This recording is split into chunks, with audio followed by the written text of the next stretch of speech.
नमस्कार दोस्तों, करियर अड्डा के अखंड भारत सीरीज में आपका स्वागत है। दोस्तों, इस बार हम आपको भारत के प्रथम स्वतंत्रता संग्राम की कहानी सुनाने जा रहे हैं। दोस्तों, इस क्रांति की शुरुआत 10 मई 1857 में मेरठ से हुई, जो धीरे धीरे कानपुर, बरेली, झांसी, दिल्ली, अवध समेत अन्य जगहों में फैल गई। इतिहास में कहा गया है कि ये एक तरह का सैन्य विद्रोह था, जो धीरे धीरे क्रांति में तब्दील हो गया। अब आप सोच रहे होंगे कि अचानक इतनी बड़ी क्रांति कैसे हो गई। तो यहाँ मैं आपको बता दूं कि ये सब अचानक नहीं हुआ था, बल्कि लोगों के मन में ब्रिटिश शासन के विरुद्ध बहुत पहले से ही विद्रोह पनप रहा था। 18वीं सदी के अंत में उत्तरी बंगाल में सन्यासी आंदोलन और बिहार और बंगाल में चुनार आंदोलन भी उसी विद्रोह का छोटा सा रूप था। इसके अलावा 19वीं सदी के मध्य में कई किसान आंदोलन हुए, जिनमें मालाबार के मोफला किसानों और बंगाल के मुस्लिम किसानों का फराइजी आंदोलन अहम है। ये सभी ब्रिटिश साम्राज्य और उसकी नीतियों के विरोध में हुआ था। 19वीं सदी के पहले 5 दशकों में कई जनजाति विद्रोह भी हुए, जैसे मध्य प्रदेश में भीलों का, बिहार में संथालों और ओडिशा में गोंड्स एवं खोंड्स जनजातियों का विद्रोह अहम था। लेकिन इन सभी आंदोलन का प्रभाव क्षेत्र बहुत सीमित था, यानी ये स्थानीय प्रकृति के थे। अंग्रेजों के खिलाफ जो संगठित पहला विद्रोह भड़का वो 1857 में था। शुरू में तो ये सिपाहियों के विद्रोह के रूप में भड़का, लेकिन बाद में ये जनव्यापी क्रांति बन गया। क्योंकि ये पहली क्रांति थी, इसीलिए इसके कई पहलू रहे, जिन पर हम आने वाले एपिसोड में चर्चा करते रहेंगे। लेकिन आज हम बात करेंगे उन कारणों की जिसके कारण 1857 में क्रांति की ज्वाला भड़की थी। सबसे पहले जानते हैं राजनीतिक कारणों को। दोस्तों, 1857 के विद्रोह का प्रमुख राजनीतिक कारण ब्रिटिश सरकार की गोद निषेध प्रथा या हड़प नीति थी। ये अंग्रेजों की विस्तारवादी नीति थी, जो ब्रिटिश भारत के गवर्नर जनरल लॉर्ड डलहौजी के दिमाग की उपज थी। नए नियम के हिसाब से किसी राजा के निसंतान होने पर उसका राज्य ब्रिटिश साम्राज्य का हिस्सा बन जाता था। राज्य हड़प नीति के कारण भारतीय राजाओं में बहुत असंतोष पैदा हुआ था।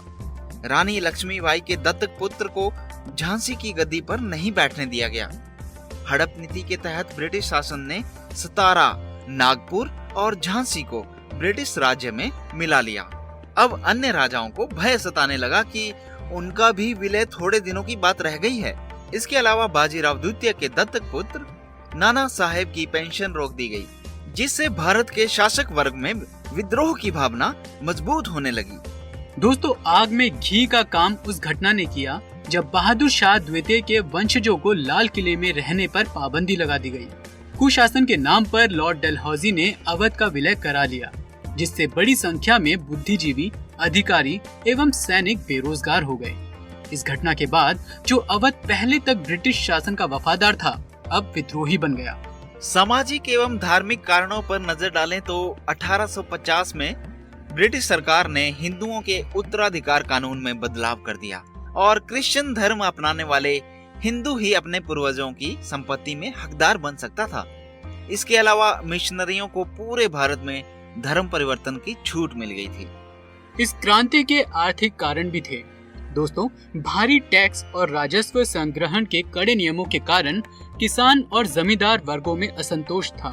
इसके अलावा इंग्लैंड में औद्योगिक क्रांति के बाद भारतीय बाजार ब्रिटेन में निर्मित उत्पादों से पट गए।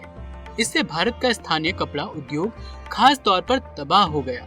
भारत के हस्तशिल्प उद्योग ब्रिटेन के मशीन से बने सस्ते सामानों का मुकाबला नहीं कर पाए। भारत कच्ची सामग्री का सप्लायर और ब्रिटेन में बने सामानों का उपभोक्ता बन गया। जो लोग अपनी आजीविका के लिए शाही संरक्षण पर आश्रित थे, सभी बेरोजगार हो गए। इसीलिए अंग्रेजों के खिलाफ उनमें काफी गुस्सा भरा हुआ था। इन सब के अलावा एक और महत्वपूर्ण कारण था, वो था सैन्य विद्रोह। भारत में ब्रिटिश सेना के 87% से ज्यादा भारतीय सैनिक थे।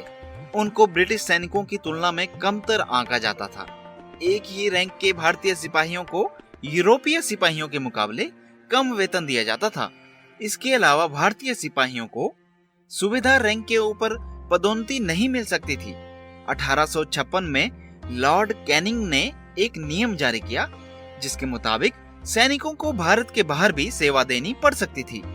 इतना ही नहीं दोस्तों, उन दिनों बंगाल आर्मी में अवध के उच्च समुदाय के लोगों की भर्ती की गई थी। अवध के विलय के बाद नवाब की सेना को भंग कर दिया गया। उनके सिपाही बेरोजगार हो गए और ब्रिटिश हुकूमत के कट्टर दुश्मन बन गए।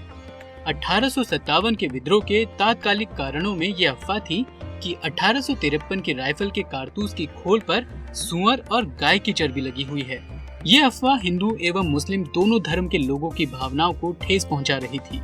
और इसी विद्रोह ने जन्म दिया मंगल पांडे को।